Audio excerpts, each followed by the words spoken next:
sa lagay ng ating panahon ngayong hapon po ng June 16, 2024 na kung saan sa ngayon ay iba't ibang weather system ang umiiral po sa paligid ng ating bansa. Mayroon pa rin pong monsoon trough sa kanluran, ITCZ na nag-i-extend sa silangan ng Mindanao at easterlies naman sa silangan ng Visayas at Luzon. At ito naman ay pinapakita ng forecast model na ating ginagamit hanggang sa susunod na 2 linggo ay posibleng storm free pa rin tayo.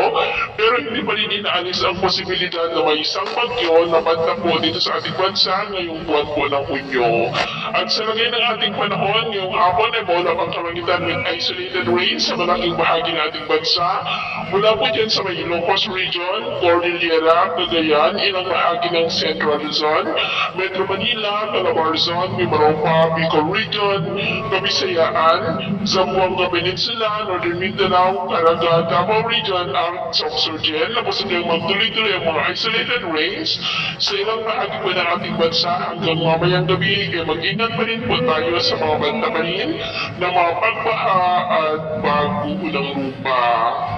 Sa ating naman pong mga baybayin, wala naman po tayong nakataas na namang gale warning signals, pero tayong pag-iingat lamang po kung papalaot tayo para mas makaiwas sa mga sakunang at karagatan.